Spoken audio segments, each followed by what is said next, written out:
Arratzaldeon Euskal Herria eta ongi etorri Txorienera, asteartea da, eta guk asteartea gaztelenak eta egun guztia maite ditu.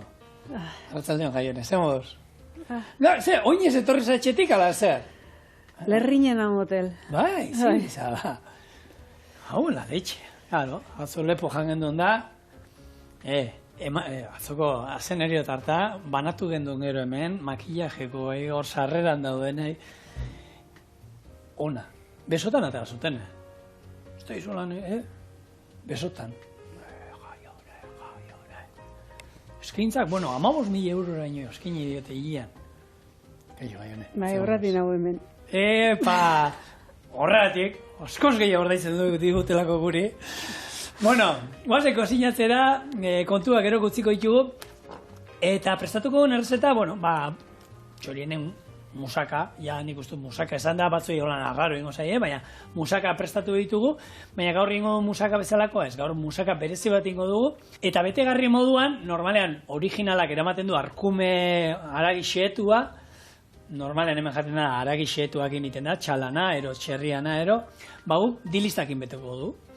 Hortarako dilista batzu prestatuko ditu, modu berezi batean, baina dilistak etxean sobratu bazaizkizue, eta pixka likido bat daude, iragazi kendu likidoa, tipula bat erregozi, tomate pixka bat botakuk ingo dugu moduan, eta horrekin errezeta hau inalduzue. Musaka bat, ero lasaina bat ere bai. Lasaina bat dilistakin beteta ere, goxua, oso goxua, benetan, probatu zazue. Ze azkenean musaka bat hori da, lasaina bat izango azan moduan, baina geruzak pasta izan beharrean, alberginia izango dira. Alberginia xerretan moztuko du, plantxan ingo du, eta ero muntaketa berdina izango da. Alberginia, bexamela, eta haragia beharrean, dilistak indakoa. Eta osagaiak hortako daude. Bexamel bat ingo du, bexamel honi gero bai botako diot, gurruier gazta, bexamel potentea bat ingo du, eta gero dilistak egiteko ingo du tipula, apioa eta berakatza hemen erregosten jarriko ditut, goxo-goxo, gero, tomatea, sasoia baldin bada, tomate batzuk hartu eta txiki-txiki moztuta behai gehituko genituzke, bestela tomate saltza erabili galdugu, eta gero dilistak bertara bota. Pixkat erregozi, urarekin estali eta horretziko ditugu ordu erdiz 40 minutuz egin dagoen arte dilistak. Baina nahi dugu nahiko lehorrateatze. Ikusten badugu likido geratu zaigula, tapak kendu eta lurruntzen utzi. Ez dela gero, bueno, musaka nik uste dut, norbaite lortu badu lasaina batero musaka bat ateratzea. Argazkitan ateratzen dien moduan hor, sare sozialetan, eskua altzatu zen, ni beti apurtu iten zain. Xamurregi egiten ditudan seinale. Ose bota, horri zerbait botako dut, holako esne gaina botatzen diosun estabilizante hori? Bota. Saiatu, agian zure errezeta propio ingo zenuke, Euskalo? Bai, zuk uste hor gelduko diola. Experimentu beste, gazio zaken. Aipatu bendu. Bueno, esan dakoa. Txiki-txiki ingo ditut barazki hauek, tipula, apioa, eta berakatza, eta erregosten jarriko ditut oliba txorrota batekin. Eta gero, jongoena pixkanaka, errezeta honi forma ematen, eta itxura ematen. Eta noski, bukaeran beti, pastatu ingo. Txorienen hori da gure kerredoa, okredoa, nola da? Gure zigilloa. Gure zigilloa, hori da. Kipula, kontu zibila, atzamarraka ondo jarri, eta bestela, robotak ena moztu, nahi zuen moduan. Brunoaz? Dilistak, lenteja Jaione. Bai, baina nola moztu bazu. Brunoaz era, bai, brunoaz, txiki-txiki. Ados. Bai, dilistak eta alberginia, ez dakit, hemen oitzu zareten zuek, bakoitzari era hauetan deitza, ez, alberginia berenjena eta dilista lenteja. Egie esan, dilista entzuten edo denbora desente daramagu, ETB-ko Goenkaleri esker gogoratu bertan, Lutxik nola egunero prestatzen zituen bere dilista maiteak. Bai? Bai, eta... Hori zer zan, aktorearen platergo gogoena, ero ja telebistan beti agertzen zan Goenkalen dilista prestatzen.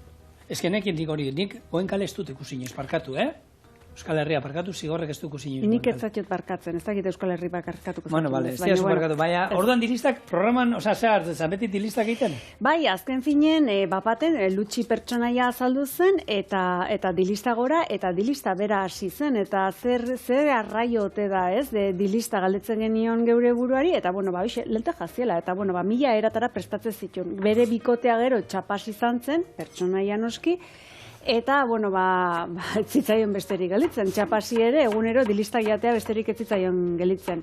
Eta guri ere, entzunaren entzunez, edo errepikapenaren errepikapenez, dilista hitza bintzat belarrietan edo ez, gelditza ere tokatu zitzaigun, egokitzu zitzaigun, edo zorte hori izan ginen.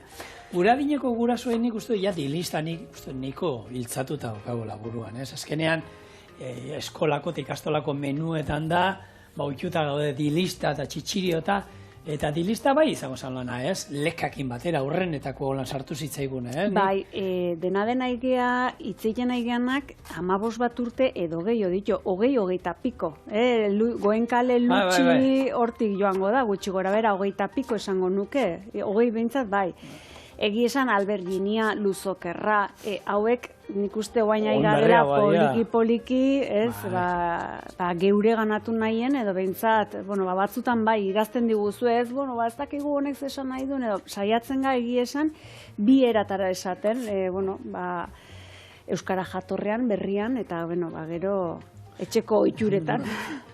Baina hori azkenean, nik uste urteen poderioz azkenean, normaltzen jungoa, eta urte batzu barru, gure etxean, aurrak eta esaten dut moduan, dilista ditzen dira. Eta egia gero, bikoteatan nahi ez, gaur zer da lentejak, eta gero semia hor gertzera pixkat, dilista, lentejak, haber zer. Ez dakit, etorkizun baten, pepinoari luzokerra esango dugu. Gaur zer dakogu bazkaltzeko luzokerra entxaladan iritsiko da, dena bezala. Baina hori da, nik luzokerrana, pertsona heldu bat entzunion, eta berdina gertatu zitzaidan, niretzako urraburua zen hitz bat oso berria, ez? Urraburua erderaz da, dora da. Eta ondarrotar arrantzale bati, tipuak izango zitu nik berakin itzeno, 75 urte, 70, eta berakin zitzen, guk hemen urraburuak eta beti ez da izer da. Osta eta entzu, eta urraburua, han oikoa zan, bertan. Jakina, azken finen, hitzek asmatu, hori da, azken finen, tokian arabera edo aspaldiko euskara zaharretik datozen hitzek dien oski, baina guk daukeguna, tamalez da, bizioak edo itxure batzuk hartuta, bestelako batzu, erderakadak, eta lentejak, Nik, ostalaritza ikasi nuenean, gure gelan euskaldunak ginen 3. Hogeta pikuko gela batetik 3. Eta euskara konbalidatuak geneukan guk 3. Eta lan bezala, euskarakoa, ez dela zaten, honek ez dute zer egingo, jartzen zigun lan bezala, euskarak, errezetak hartu eta euskararatzea. Hartu errezetak eta euskaraz jartzea, baina euskara, txukunean egokien da, eta iztegiak inan ibiltzen ginen, eta burua jaten, eta ina izpila bat, orduan ni hasi nintzen ezagutzen ere da, eta berdina esan duen, kuiatxoa? Kalabazina kuiatxoa. Hori, hemen jumar gara sartzen. Bai, edo lenguan nabajak tretxuak, berdin, azkenen, hori xen. Olio txorrota da bat, eta hoxe hemen jarriko ditut erregostean, kipula berakatza, gero apioa zurituko dugu, hau ere barrura, izango 5-10 minutuz erregosten, gero tomatea sartuko diot, hau ere erregozi, tomate saltza da kasu hontan, etxean indakoa naturala, orduan tomate saltza bertan erregozi, eta listo, gero dilistak, eta toka, zer berririk enago erakusten zuei gaur, ezer berririk, ez dakit hemen ere merkatun aurkituko duen dilista saia edo aukera izango da, ez? Egie esan bat baino gehiago daude, eta ez dia asko dilista, mundu mailan dauden dilista guztientzako. Saltokin zein aurkituko ditugun, besteak beste esaten dena castellana edo erregina, hau zapala da, eta antza Espainia mailan edo gehien kontsumitzen dena da. Honen berezitasuna azala hori ez dela hain errez askatzen, eta egosketa aurrez beratze bat eman ondoren, 45 minutu ingurukoa edo izan daiteke. Komenigarri beti aurrez beratzea. Ezagunenetakoa eta erabilienetakoa, zeinekin batea, pardinakin batea. Pardina ere, ni pardina zale amorratu. Kabiar, gero aipatuko oso, baina probatu hori ere, izena ere ondo datorkio. Hau pardina da, zigorrek ekarri duen dilista hau pardina da, eta kastellanakin alderatuta edo, esaten da puxika modukoa ez, pixkat arrotuta edo aizatuta balego bezala dagoela, eta kolorea ere laranja aldera gehiago jotzen du, marroi laranja inguru hortan, Eta, bueno, egosketa nahiko azkarra dauke. Honeke beste 45, 35 minutu hortan edo, ongi. Beti ere aurretiko beraketa horrekin. Eta gero, bueno, beste bat, beste dilista bat, oain merkatun ez, gastronomian gehienez, sukaldaritzan edo sartu dena, gogor sartu dena da, kabiar deitzen zaiona, beluga ere, berez izena beluga dauke, kabiar deitzen zaio, kabiar itxura hori duelako. Eta hau gehien entzaladan eta hola kontsumitzen da. Pardinaren antzeko, baina beltza kolorean. Eta entzaladan jateko, 30 minutuko egosketan nahikoa eta beratu gabe. Hau bai, zeren eta, aldente edo kurriskari gelditzea interesatzen delako. Beste dilista estimatu bat, dupui edo berdea, hau ere berdin. Beste ezaugarri berdinetakoa, beltzarekin batera, entzaladetan eta gozatzeko oso interesgarria. Eta, oain, dilista bat, sartu baldin bada, sukalde gehienetan da azalgabetua. Gorria ere deitzen zaion, hau, Asiako gastronomiatik datorkigu gehien, eta, azken finean, pureak iteko, krematxua den horretan, holako interesgarria da batipat umentzako, dilista sartzeko, eta digestiontzako oso nadenez, hori, gero eta toki gehioiten, bai. 15 minututxo, baina hori bai, ez zaigu osoa geldituko, gure interesa osoa gelditza baldin bada, beste entara joko dugu. Purea baldin bada, krema baldin bada, gorria. Edo zopa, kontuz. Krema oso goxoa geratzen da. Eta hori, azkenean da, zuritua, ez? Laranja da, dilista... Gehiago, zuritua azala badauke eta erderaz esate zaio oiejo. Eta oiejo euskaraz da patxa.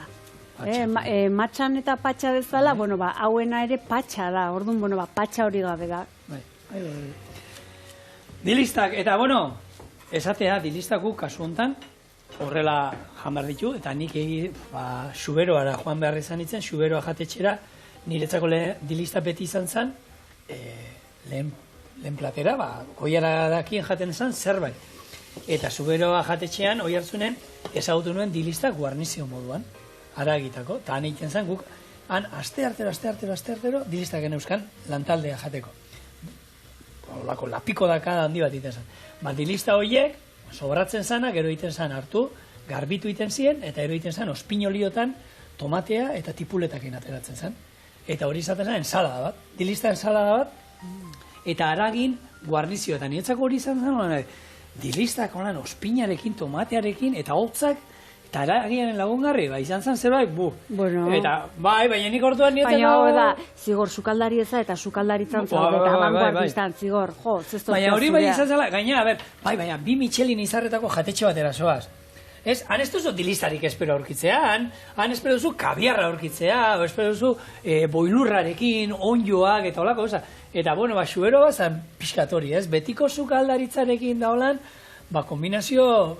Errexak azkenia, baina okurrikin behar zaizkizula, eta haikia, eta horrek ezautzen, gero txerriankak eta zeuden, baina nore torren ez da, hori gustatu zitzen pila ze, hori, hau bintzian, begiaz, nik uste nuen zala bakarrik goi mailako sukaldaritza holan, arzak eta hau eziela holan dana oso komplexua eta ez, gauza goxuak errexak ere, pikaina dira. Eta holako produkto merke bat, zedilistak, merkea badira, kilo erdik euro eta piku, bali du? Kiloa 3 euro, ero gutxeo, goten da, 3 eta piku, segun. Hori da, beti baldineta. Eta azken finean, minututxo bat hartu eta jatorria ere ikustea osongi da, eta bertakoa sustatzea. Eta orduan, bertakoa ia, 3-4 bitarte hortan ibiliko gea, baina benetan merezi. Baina kiloa, nik esan kilo erdi esan dolen. Kiloa. Kilo bai. Eta benetan merezi du, bertako inguruko badaukegu eskuragarri. Arabanetari dira, ekoizten, eta hari gara pentsatzen gu ere, nahi dugu Arabaldera joan, eta hor badagude olako ekoizle batzuk, eta guk egiten ditugun bideo hauek, eta olako irtera bat, olako bat ezautzera, ondo dongo zen. Mundu bat. Bikain. Hau erregazten, poliki, eta bien bitartean, tomatea bota baino lehen, jongo naizena alberginiak prestatzen. Esan bezala, alberginiak izango dira, gure lasaina berezi hontan, musaka dela, geruzak ingo dituzten. Ordan, moztuko, 2 punta moztuko ditut, eta gero, hemen modu pila dode, batzuk zerrata mozten dituzte, bestatzuk luzetara, nik luzetara ingo ditut, eta hau gero jongo da, holako labeko erretilu batean, gure geruzak egiten. Musaka ingo dudana da, bexamelakin, baina originalak beraien bexamela ez dut erabiltzen. Eta hemen ingen duen, txorienen ingen duen, jogurra, gaztarekin, eta arrautzarekin iten dute, eta geruzak horrekin. Baina, bueno, bexamelaren ere balioko. Oso ongi. Bueno, bani Lutxi aipatuta egi esan, bueno, ez dakit nola esan, sentimentu goxo bat edo badauket berekiko, ez oso pertsonai politxe izan zen Goenkalen, eta aipatzeko hemendik, bueno, Itziar Urreta Bizkaia dela, bizia eman ziona kasu hortan, eta bueno, guain goazenen ikusi dugu, berriki, antzerkian ere ibili da, eta aktore esanguratxoa eta bikoizle esanguratxoak zer dun? Wikipedia. Bueno, Itziarrek ere dauke Wikipedia bai. Baina, bueno, hemendik aipatzeko adibidez, txikienen gana ere nola iritsi den, bikingoan, nik esango nuke, harakatu nahian ibili naiz bera hoten, baina nik esango nuke euneko bera dela, beraz, Itziar, zu hor baldin bazaude pantailan beste aldean guri entzuten, eta zu baldin bazara bikiria hotza jartzen diona, idatzi guzu mesedez txorinabildua.itb.eusera. Nik esango nuke bera dela. Bera zela. Ziur gainera.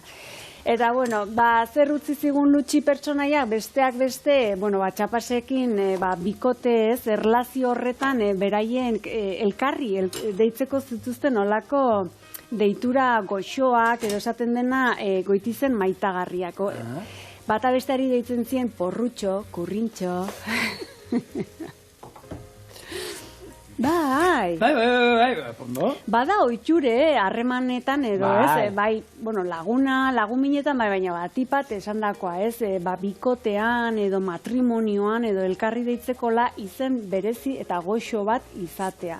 Hemen, bilketa txiki bat indu, eta tipikoenak bildu ditu, baina, daude kurruxko, kukurutxo, bomboi, pitirri, maiti, poxpolo, bihotzi, pasteltxo.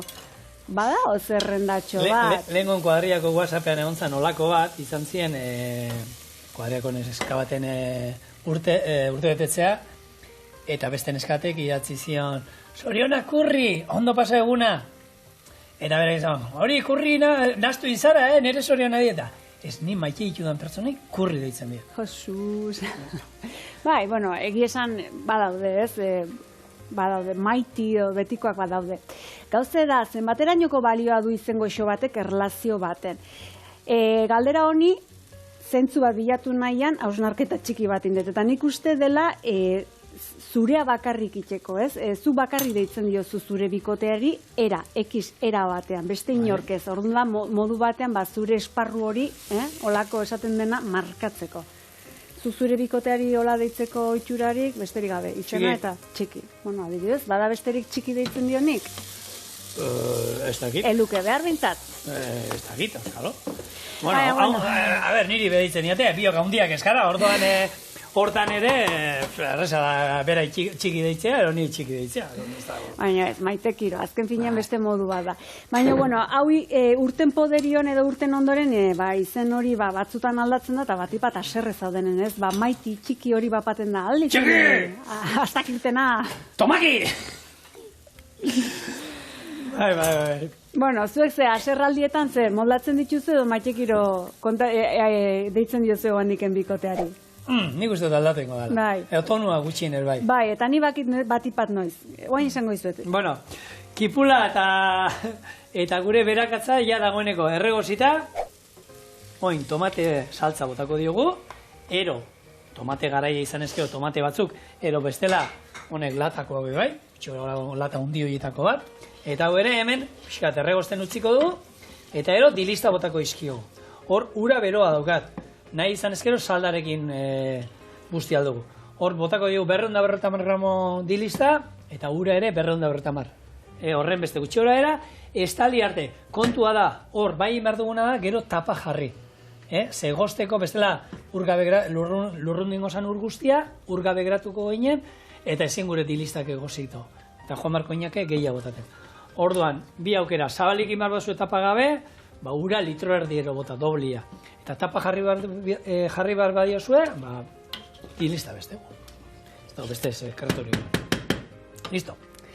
Bueno, hemen dena ez da, ez, goxotik aipatu du honako zerrenda hau, olako izengoiti Maite Kiro edo Maitagarriena, baina ere txiki bat ere ekarri dizuegu, ez, aserraldietan edo zer den gehien errepikatzen den olako deitura hori, besteak beste, esan du, kirtena, eoskorra, okerra, astozarra, olakoak asko errepikatzen dira.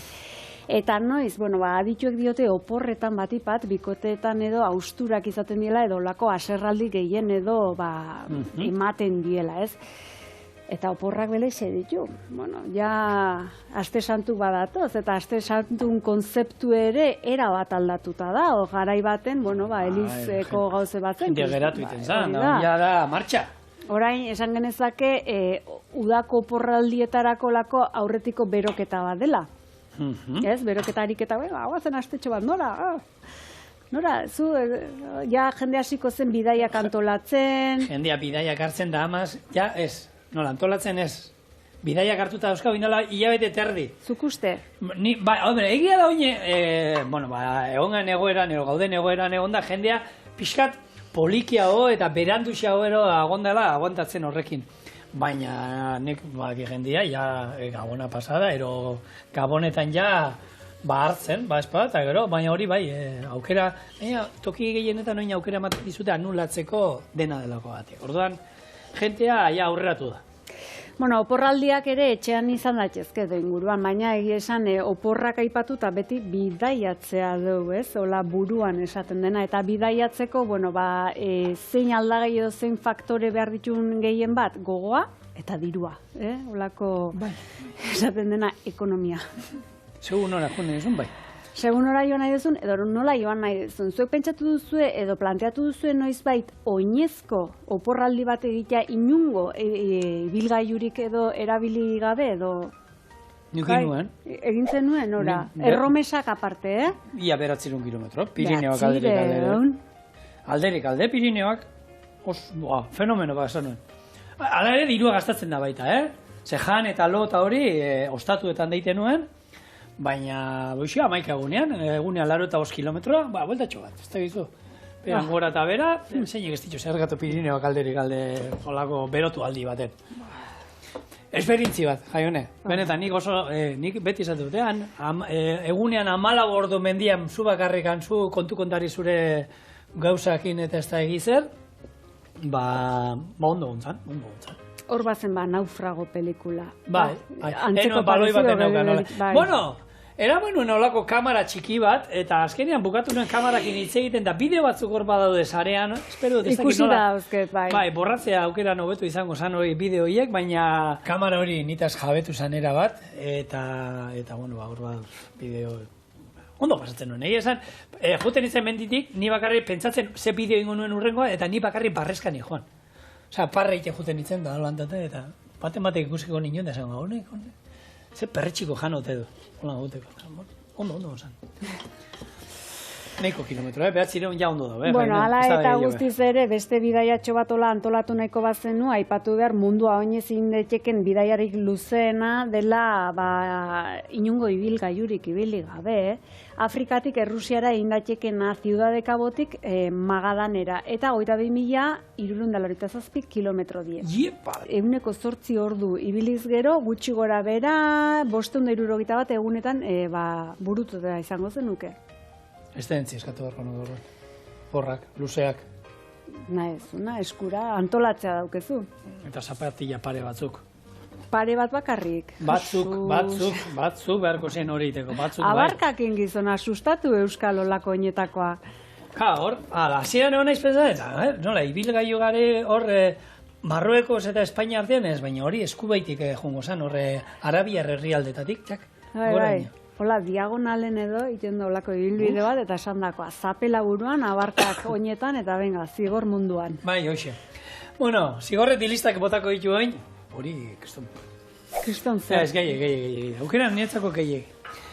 Bueno, dilista bota izkigu, hemen bi buelta, piperbeltz pixka botako diogu, hemen bota aldiogu nahi izan, ezkero piperrautza, kumino pixka ondo geratzen da, nahi duzuena, Eta oin, ura, beroa daukat hemen, eta beste horren boste, gutxi gora era, estalingo ditu bakarrik, bale? Listo. Estali. honi egurra eman, eta irakiten hasten denean, sua jetxiko du, zu ertainan ero bajuaban, eta utziko du irakiten, boixe, 35, 40 minutu, zuek ikusi, egin da egon arte.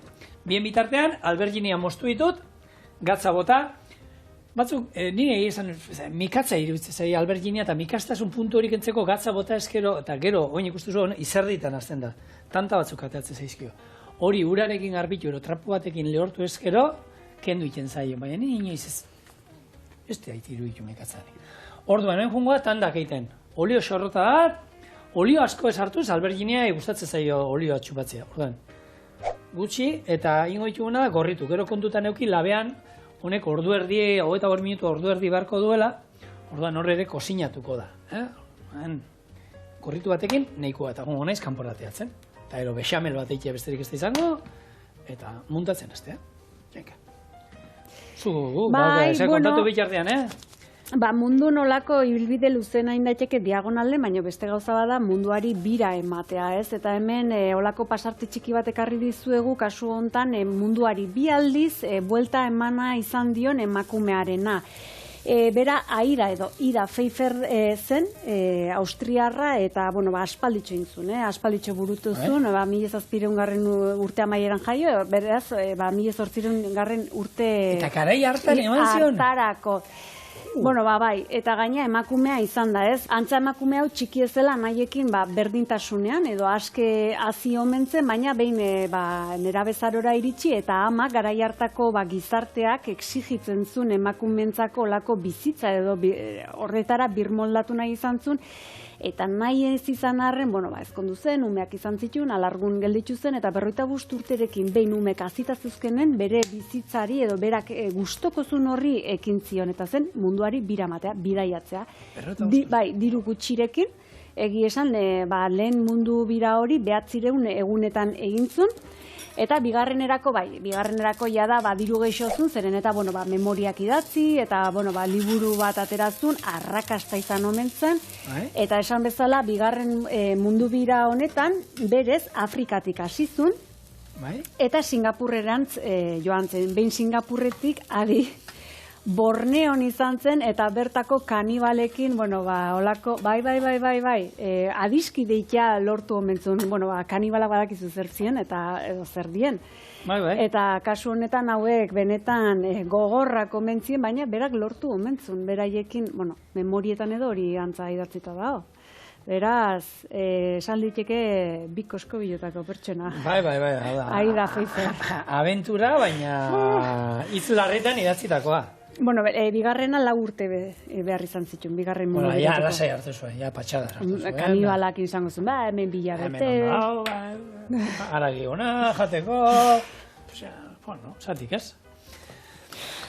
Gaur egon badao, jentia egiten dituela olakoak, bizikletan, oinez, gero itxasontzean ere bai, ez? Buelta munduari bira ematen diotenak, eta... Bai, egia esan badaude, eta gero, hor, begiratzen hasi ez gero, ez, nortzuk eman dioten, egia esan zerrendatxo ugari dauden, nahi deigarrik intzaizkit, sailkatzea, hola, benetan gogorra intzaitela, emakume hau izan zen lehena, emakume beltza izan zen hau, emakume ezagik zer asiarra, favorez, pertsonak, punto. Pertsonak, hori da.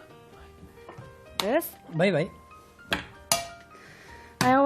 Askotan ez du kanporatera beharrik eta ez du munduratu beharrik gu bertako paisaiaz gozatzeko edo gastronomiaz edo kulturazaren, eta beti esan izan da Euskal Herritik ez dago atera beharrik benetan gauze politik ikusteko eta dastatzeko eta gozatzeko. Nik hori beti, nik asko kuadriakoak eta asko bidaiatzeko adia, eta gero hartu eta esaten, izarra zabalen dago, ez da izar. Non dago izarra zabalen? Bidaiatzea, ni bete, bidaiatzea oso ondo dago. Eta bidaiatu egin behar da, beste kultura batzuk ezagutu, beste jateko batzuk, beste bizitzeko modu batzuk. Baina bertako ere ezagutu egin behar da. Da nik egia da karneta tarunean, nire egunero ero asteburuko pasioa zen kotxe hartu eta kilometro egite Euskal Herrian zen. Bideak ezagutu, herri txikik, galdu kotxeak. Ze jaione, Pariseko Louvreko museoa ondo dago, baina atzo bizitatu zenuen tren museo ere. Zoragarri, azken finean olako itzuli bat indezakegu, Euskal Herri mailan edo. Itzulia aipatuta, hori ere bertu daukegula, apirilen 4 izango da. eta egia esan, bueno, otsaila hasieran eman zuen edo aurkeztu zuen ibilbide ofiziala zein izango zen, Hondarribian hasiko dela eta Arraten amaituko dela, eta, bueno, guztira 882 kilometro pasatxo ingo ditue. Ni baino gehiago, Pirineotan. Amigo, eta zenbat egunetan nintzen nuzuk? Nik Hauek 5 egunetan, Ni 11 egunetan bako zeratik, ez? Bikoteak ez ezean. Ustaiako eta 10ean bano oportan, zu hemen egon, ero ez egon. 29an han egon. Ba, espade. Bai. Zuek zeingo zenuketen? Martxa.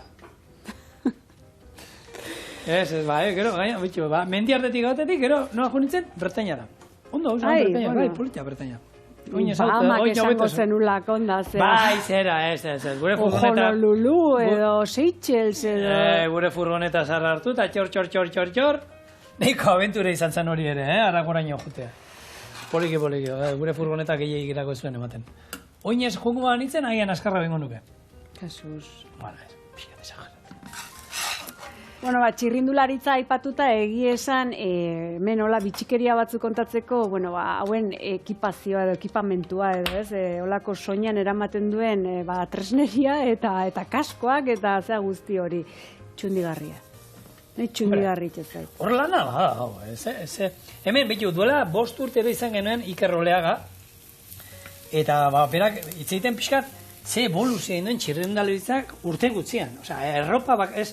bizikleketak eta bai, gurpilak eta dana, baina gero arropan, kaskoetan, betaurrekoak.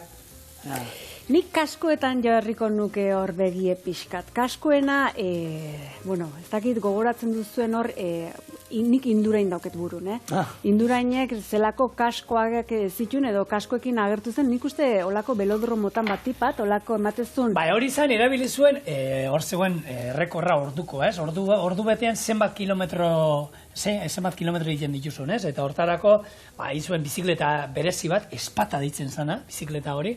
Eta kaskoa ere zan hori, ja hemen kristaladekin eta triatloietan hiltzen dira luzea. Atzeak amatezu nola, belean pikoa edo esaten dena mokoa. Alien. Baita ere. Baina, bueno, kasko hauek azken finen aerodinamikoak dieta. Aerodinamikoa eta esaten dena aireztatzeko ezberdina da, bai? Azken finean aireztatu edo ventilatzeko da, eta aerodinamikoa da esaten dena airaren mugimendua eta trazadura edo hori aztertzen duna eta horrentzako kasko egokik edo sortzen diela. Kasko aerodinamikoak aipatuta, hemen ere alien ez baino karakonoena bazidurien bat sortu zen, bai. Txertako. Holan puntan? Bai. Entzuna daukezuzuk trineoko olako modalitatea. Bosley. Kasu hontan da look modalitatea, eta hauek etzanda joaten dira. Bueno, modalitate hontarako guain hamarkada dezente, Alemaniar jokalari batzuk eraman zuen honako kaskoa. Ezin dizugu argazkirik erakutsi, beraz, prototipoa olako bozeto bat egin dizue, hola iseko kaskoakin ibili zien. Zigor. Ikusi dut. Nik ez da, autoestima gati bakarri, zu pentsatu, zure seme-alaba ikuste zaituela horrekin, ero bikoteak horrekin da. Eta bai, munduko txapelduna geratu zara eta, baina bitu nola. Ni honek gogoratzen dit, japaindegiko lako lehorgailu hauek, kasko hauek, kalimeron antzera, baina pixkat, tontortxoarekin. Harrigarri, azken finen zer da ingenieritza, eta bertan ditun holako adituk egunero lanean daudela hobetzeko, zer hobetzeko segundo milesimak. Bai, baina hola da. Eta hori horren edo izan irabaztea, eros irabaztea. Eta, milesima gutxi batzuk. Bai. Eta hortarako ere, segundo milesima horiek irabazteko ez dakit, ze behar den, pazientzia behar den, o pazientzi gabeko izan behar duen pertsonak, o benetan ze bertute behar den, ez dakit, zigor. Dena izango da. Honek uste dut dela hainbat faktoreren kombinazioa. Hor ja, tarte txikian bate bestean aurretik jutea, kilo bat gehiago izatea. Hombre, berantza pisua berko da, ez? Horre indarra hartu, baina hori bitu. Horre zeban, pixuak eta olako kasuetan, bitu, Oier Mendizabal, pelotaria, Aimarrekin irabazi zuela pinaka. Harek handikapa zeukan. Atzelaria esan, atzelaria izateko oso handia esan. Orduan, claro, pelota emateko egurra pixua behar zuen. Pixua hartzen bazuen, gero fisikoki, auspoak ez zion ematen hainbeste. Orduan beti egon marzan hor zaintzen eta neurrian horrekan, izatea pixua bai, pelota egurra emateko, baina gero eraberean harin ibili behar zen, da fisikoa asko landun behar zuen, baina fisikoa lantzen bazuen, pixua galtzen zuen. Orduan, nik horatzen, entrenatzen asko ikusten nuen hori hartzunen, da horrekin, erranin, da horrekin ibiltzen zen. Bueno, horrekin ibiltzen zen, kontua da, gu honekin gabiltzana, ikusi duzu nola egiten dien hauek, gero bexamela egin behar dut. Gure dilistak egiten jun behar die. Hobena izango da gero, errezeta ikustea nola dan, eta gero tortzea, ontxatuz. Ari da itxura hartzen hau, Dagoeneko alberginia denak plantxati pasata, lentejak egin da, dilistak egin da, hemen dauzkagu, eta hemen jarri dut gurinakin, erregosten tipuleta bat. Hau izango da, guk bexamela egiteko. Beste batzuk tipuleta ikusteko nahi izan ezkero, egiten da, esnetan infusionatu ordu erdi lehenago, egin aldozu, hartu ereinotzosto bat, tipuleta bat, horri infusionatu eta ero erabili. Nik ipula gustatzen nola geratzen. Hemen, 75 gramo iri, gurina laroi erabili ditugu, eta oin, esnean iri, bexamela egiteko, beroa gustatzen zei botatzea, beti. Holan ikasi genduen, eta hainbat jatetxetan froga egin da gero, eta ni horrekin geratzen ez. Ni hotzakin. Hori da, bakoitza beria, sukaldea hori baduka, bakoitza beri egiten duela. Eta oin, hasieran, igurtzi, ondo harrapatzeko dana, eta asko azkarra baitan. Listo, dengo erauntzia, bigarrena, eta zaitu nire egiten hasiko da, eta gero ja muntatzen jungo gara. Nahi izan ezkero, nik azpian ez dut bexameli jarri. Indudana da, alberginiak, jarri dut pixkat margotu indut olioarekin, oinarria, eta ero alberginiak gainean jarri dizkio. Nahi izan ezkero, behian bexamela, gero alberginia, gero betegarria, eta hola, geruzak ajuna gara, nahi dituzuen geruza guztiak egiten. Guri, eta tirako emango dugu. Kusiko da. Bueno, eta guain pazientzia, hori txeko. Pazientzirik ez dauganik. Ez ez? Eurra, horretik jartzen dut irakiten hau. Bero, jaione. Bueno, batzuk esaten dut pazientzia dela pakearen zientzia, eta Cervantesek adibidez esaten zuen, zauri eguzien goxagailua dela pazientzia. Alda. Alda, ez daki, baina, bueno... Nun saltzen dute hori, zenbatean dago kiloa? Baldin eta zertarako behar dezun, ze bi definizio izan ditzake honek. Alde batetik da, hitzez gutxi gora bera, patxadaz itxaroteko edo eginkizun neketxu batean irauteko gaitasuna, eta bestalde izan diteke, oinazeak edo eragozpenak eramateko bertutea, pazientea gaixoa edo esaten da, ez? Orduan, bueno, azken finean, ian kontzeptu bera da, baina bi olako aldetan edo banatu dateke. Baldin bagoaz, azken finean, patxadaz itxoiteko olako edo eramangarri itxeko, zozer eramangarri itxeko olako bertute baten aldetik, irudikatu genezake pazientzia dinamita bat ezala edo petardo bat ezala. Orduan, bakoitzak metxa hori izan dezake luzegoa edo motzagoa, azukantza motza aukezu, ezta? Metxa motza aukezu. Bueno, orduan, segundo milesima bat nahikoa izango da zu lertzeko edo? Bueno, horren besterako ez. Horren besteako ez. Eta ia da hor esaten diate, umekin ze pazientzia daukauzu. Bueno, osatzutako bai, beste batzutako ez. Bueno, orduan etzea xaspiki, guzti xaspikia. Ez. Osatzutan bai, baina osatzuk gustatzea ezkarrikia, baina beste batzuk, bueno, pazientzia, ez da egiten. Arnasa sakon hartu. Ze tutorialen bat ikusi ezu edo? Lausen behar dauzkat. Bueno, batzaki batzen ekiten edo ez, baina pazientzi gabekoari zazpikia esaten zaio. Eta hau gutxi gora bera da aspaldiko uste bat, non esaten den, ordinaldiaren 9 hilabeteak, bete gabe 7 hilabetetan edo jaio den hori, pazientzia gutxikoa izaten dela edo urduria edo egon ezina. Horregatik esaten da, xaspikia, hola, maikekiro, xaspiki esaten da, orduan. Xaspiki bat baldin baza, pazientzia lantzea badao, eta zigorrek ikusi duen tutorial hori bertan partekatzu dezake, edo bestela, ona gomendio batzuk, 3 gomendiotxo. Bota. Zakitzea azaldu bat. Ez hemen, dilista geruza bat, beste betegarri bat erabilezkero. berdina, aragixetua, boloñesa batekin, berdin alduzue. Eta hemen, gatzik ez dio bota, piperbeltza bota diot, gatzik ez, zegatik, gruyer gazta bota behar dugu.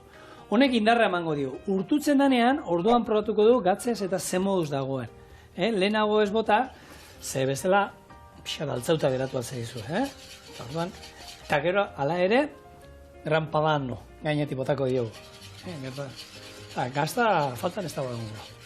Sí. Bueno, hemen gure tutorial azkarra, segundu batzutakoa. 3 gomendioak, lehenengoa, ez esageratu, egoerak ez handitu behar baina gehiago, behar den denbora hartu gauza pentsatzeko eta argi ikusteko. Egia da, batzutan gauza bat eta atorkigunean da, eta beti esageratzen eta, ez? Bai, batzuen aurren besterako ez da.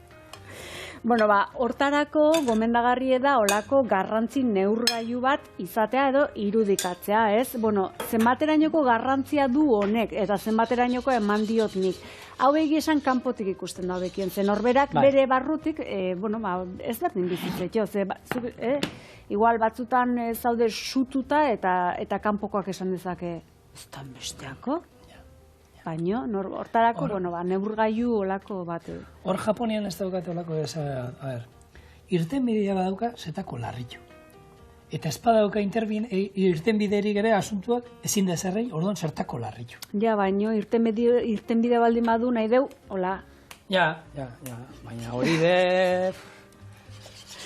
Eta hirugarren gomendioa, ni gau, ez da nondik hartu. Imitatu pertsona lasaiena, imaginatu bera zarela eta jokatu egunean minutu batzuetan bera izango bazina bezala. A ber, hemen, ez da berdine pertsona patxadosoa eta ez da berdine pertsona gibela hundie. Nik gibela hundik... Pazientzi gutxi horiekin, zuk. Nik oin ondon Big Bang ingo nuke. Osta, ni gertatu taberna batean lan eikia tipua kubanua zan. Lasai esan, harrek inbidi ematen zen, esan bera lasai. Harri berdin zitzaien barra kanpoan 6 pertsona egon, ero 50. Ritmoa berdin, harrek lasai, juten zen da, txiki, azkarra biltzearen gaizkin goitu gauzak. Orduan, hemen, lasai, ritmoan, eta juna ateatzen gauzak. Eta ni esan enbidia pixat ematen zen. Bueno, hue imitatu. Bai, ni haregan pentsatzen du. Adibidez, oain. Ate joka daukegu, datorren programa. Lasai alare? Hau dena jan arte mendik ez gamutxuko? Ozer? Vale. Izan liteke ez? Gustatzen zei jarrera hori. Filosofia. Egun lasai. Bukatuko du, eta gainera, hau, zuekin banatuko du. Bueno, esan dakoa, gure musaka muntatu dugu, orain. Gatzez eta kontuatuko da, sosola. Eta, soso egoteak soluzioa duen, ez? Gatza gota. Eta gero, mesedez berriro probatu. Ze jende esate duzu, ze probatu duzu eta bai, soso zegoen. Gatza bota diozu, bai, bota diot. Eta probatu duzu berriro? Ez. Koiara ezberdinakin probatu? Ez, kirtena zertako da. Oin zer da, kirtenoi. Ankerra. Ondo, oin bai. Nik hori bi aldeak edauzka, Hori, jendeak esango zuen, etxean bakarrik egon ezkero, goiara sartu, baina. Etxean bakarrik egon dare, entxaladakin berdin. Zentroan erden daun entxaladan, sartu favorezten edo. Hori da, mesedez, bakotza berea, kastu egin, jaionari, bakoitza berea, Zentroan zertako dago, dana banatzeko espada. Gainekon bakoitzan xaspikioi ateitea. Bueno, orduan ni pazientzi gehiegi ez, baina jaionek ez da ere, ez? Hortara konklusio hori atara du, ero ez? Ulertu nahi dunak ulertza dauketa, bestela, Bueno, ulertu behar duzuna da, hau oso goxua hongo dara. Orduan, labea daukat, 200 gradutan ero. Honek, 20 minutu ero, bai, irekin inbar du, plo. Eta, gero, boxe, kontu handiarekin, erregabe, kanpora. Ez pentsa, zeitaztu, lasai, Danako, eta gazta gainetik, bai. Ointxe botako dut, gazta gehiago gainetik. Gaztaz ondo jongo da. Hemen, ingen duenean benetako musaka, beraie bak egiten dute feta gazta, eta jogurra nahaztu, eta arrautza botaten dio. Eta horrekin bega holan gainerre egiten da. honi, bildur gabe botako dugu gazta. Nahi duzu, nahi izan ezkero feta gazta bota diozue, nahi baduzue mozzarella bota, izan potente gatuko zaigu. Hau, usua, agerra. Baina, itxainen barko dute, pixkata... Pazientzia, jaun Andreok. Hori da, utzi guzu gu gazta banatzen eta labean sartzen dago. Ointxe, berehala datuz.